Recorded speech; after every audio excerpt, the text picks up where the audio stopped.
Hey there everybody, welcome to the channel. I'm your host, Puborama, and in today's video, I am going to be listing the 8 best vehicles to purchase in the latest update of Grand Theft Auto Online, Agents of Sabotage. Why? Well, that is because Rockstar has decided to buff 50 vehicles. Yes, you heard that correct. 50 cars have been buffed in the latest update of the game, and they were buffed with a missile lock-on jammer. And it's not just cars, I should mention, there are also motorcycles. So for example, I've just brought my Bati 801 inside of my agency, and there are obviously a lot of different things you can do to upgrade a vehicle, but look at this! I can put a missile lock-on jammer on a Bati 801 now. That is insane. This is one of the cheapest motorcycles in the game, yet features incredible levels of performance and capabilities, and yeah, now you can put a missile lock-on jammer on it. Basically meaning that nobody in an Oppressor Mark II or any type of vehicle that has homing capabilities is going to be able to blow you up just by flying overhead, which is actually incredibly useful. While the DLC itself for Agents of Sabotage might not have added too much new content, the quality of life additions like the 50 vehicles with missile lock-on jammer is absolutely huge. And in today's video, I'm going to be breaking into the top 8 vehicles that you should consider picking up in your garage that have now featuring a missile lock-on jammer. As always, if you enjoy this type of content, please consider smashing that subscribe button down below as it helps the channel. And yeah, we're already on the number 8, the Bati 801. It's a great motorcycle. It is incredibly cheap. You can pick it up on Southern San Andreas for 15K, which makes it one of the cheapest buys in the game. The missile lock-on jammer at 400K, which is like 15 times the price tag of this vehicle, but it really doesn't matter that much because at the end of the day, it's a really good motorcycle. It's fast. It's actually one of the best handling motorcycles in the game. So if you're a beginner and you get your hands on an agency or a property like that and you want to have a really good vehicle that has missile lock-on capabilities, I would definitely say that the Bati 801 is a solid shout. That's why it is in the number 8 position. Well, let's get up to the number 7, being the Zentorno. The Zentorno is one of the oldest cars that have been available in Grand Theft Auto Online. I think it looks absolutely amazing personally. Rockstar gave it some new customization about 2 years ago, and because of that, the Zentorno is honestly an amazing looking vehicle. Would definitely recommend for any player to pick up.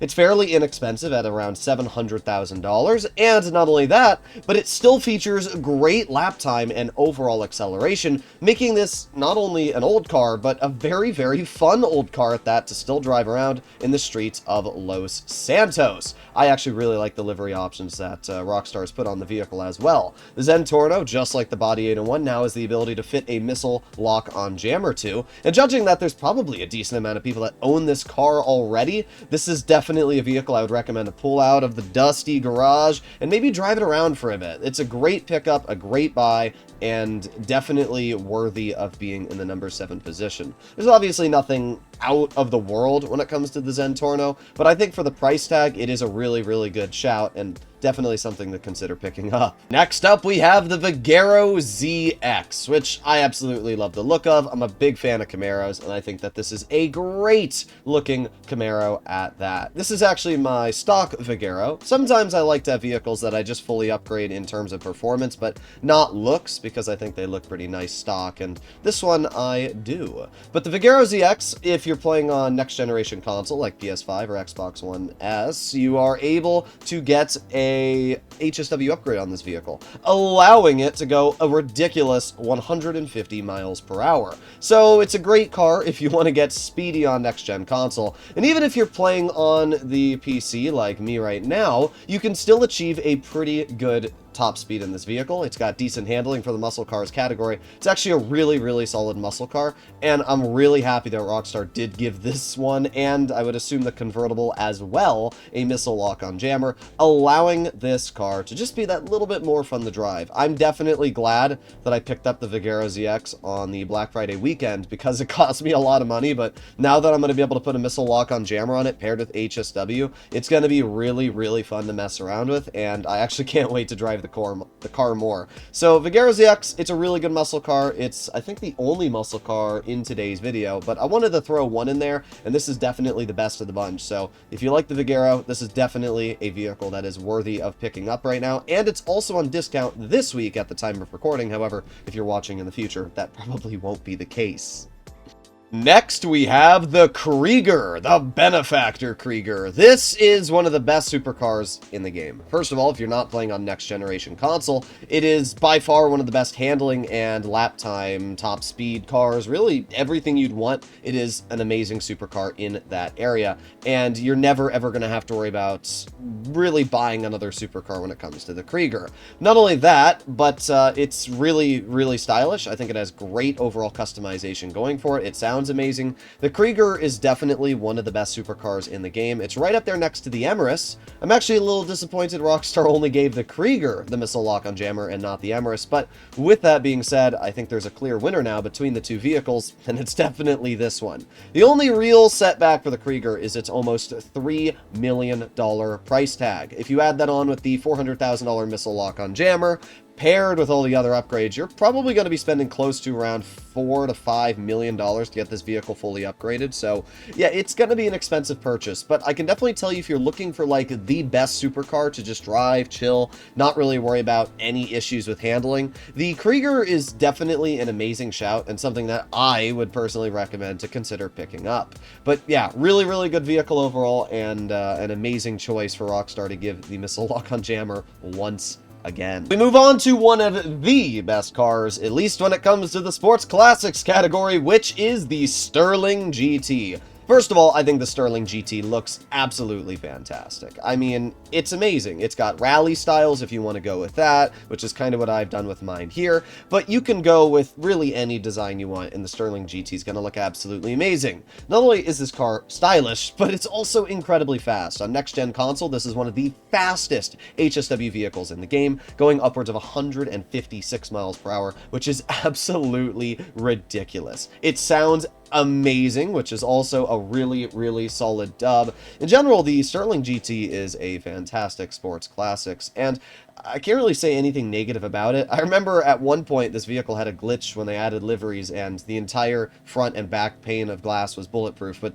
that is obviously not the case anymore. Sterling GT is a great car. I wanted to add in a sports classic, and not just add in a sports classic, but this is one of the best sports classics. So definitely, if you're playing on next-gen console, I would recommend to get the Sterling GT because it has that HSW upgrade. If you're playing on PC, it's more just an average sports classics car, but it is still a really fun one to mess around with, and again, the fact that it does have a missile lock-on jammer means that now you can drive and not have to worry about somebody randomly blowing you up. Out of the 50 cars that received missile lock-on jammers, only 3 of them received with Out of the 50 cars that received a missile lock-on jammer upgrade, only 3 of them are armored, which means that the 3 vehicles in 1, 2, and 3 position are going to be the armored vehicles. In the number 3 slot, we have the Cognoscenti 55 armored. Now this is a fairly average armored vehicle. It's okay in terms of its top speed and overall handling, but the part about this vehicle that is great is that it can survive 1 homing missile, the second one blowing it up. And not only that, it also features some bulletproof glass. As we can see, shooting at the glass, it takes around 20-ish rifle rounds before you're actually able to cut through it, which is really nice. It means that you have that extra bit of survivability. And now, with a missile lock-on jammer, it means that this OG armored vehicle now has the ability to survive, or at least not really get locked on. This is great. You really only need to be able to survive 1 explosion in your average car to get away from somebody if they don't have homing missiles, because, let's be honest, most people can't aim for the life of them, and if they're not able to lock onto your car, and especially if they get a hit and it doesn't blow you up, they're probably going to think that you're in a super armored vehicle, maybe in a Monty Tech car, and they might just stop bothering you. But it's just the fact that you can buy this vehicle for around $250,000 on Legendary Motorsport, and now have the ability to make it pretty dang hard to destroy.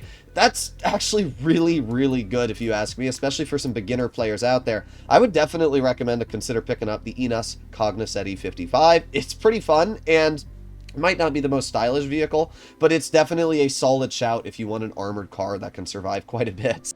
In the number 2 position, we have another armored variant, this one being the Gallivanter Baller Armored. This vehicle is basically the same as the Inus Cognoscenti, except it is an SUV instead of a sedan. I actually like the Gallivanter Baller. I think it looks really nice personally. I'm a big fan of the, I don't know if this is a Range Rover or supposed to be a Ford Explorer. I'm going to guess it's a Range Rover though.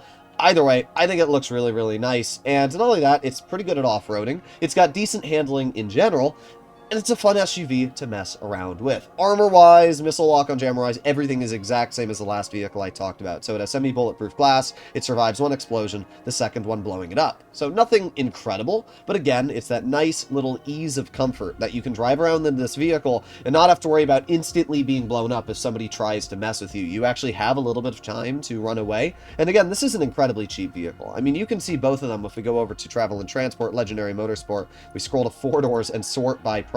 We can see the Baller LE right here. The armored variant is a very, very cheap $374,000, and it's basically the same for the Cognoscenti. I just think that this vehicle looks a little bit better and drives a little bit better than the Cognoscenti, so that's why it is a little bit of a ranking above. Also, if you're below level 25, this vehicle comes with bulletproof tires automatically equipped, which is actually really sweet. It means that you're not going to have to worry about somebody, popping your tires while you're trying to drive away or anything like that. And that brings us to the number 1 position for the best vehicle that Rockstar has given a missile lock-on jammer to, which has spawned all the way on the other side of the road, bruh.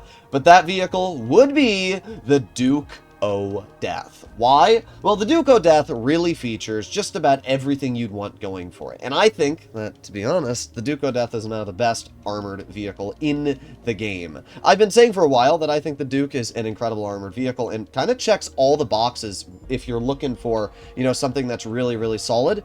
But, well, now it kind of checks every single box. For example, an Amani Tech vehicle can survive 10 homing missiles, and obviously has a missile lock-on jammer, but the downside of an Amani Tech vehicle is that it's not very heavy, so you can't do this.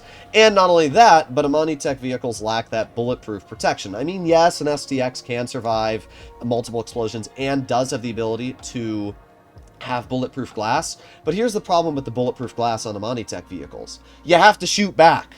And if you're shooting back, you're shooting right through the glass, which defeats the purpose of it, at least if you ask me. I was doing missions with my friends for the Criminal Mastermind Challenge, and I was like, well, we can't really use any Amani Tech vehicles because you have to shoot through the bulletproof glass to kill the NPCs, defeating the purpose of it. You don't have that problem with the Duke. It doesn't have glass, so it's not really an issue. And all the armor around the window is completely bulletproof to begin with, which is absolutely amazing. Not only that, but the Duke O Death is fairly fast. It can survive 6 homing missiles, and now that you can put a missile lock on jammer, I mean, good luck destroying it. There really isn't going to be a time when you're in your Duke and somebody's going to go out of their way and blow you up, because I just don't see it happening anymore. And the best part about the Duke O Death is it's free. If we make our way over to Warstock Cash and Carry and we sort by price, we can see it right here for absolutely free. This is available for every single player. The Duke O Death is, quite simply put, the best vehicle in my eyes when it comes to armor in Grand Theft Auto Online at this point. It is an incredible vehicle. It looks amazing, sounds amazing. It's fast, it's maneuverable,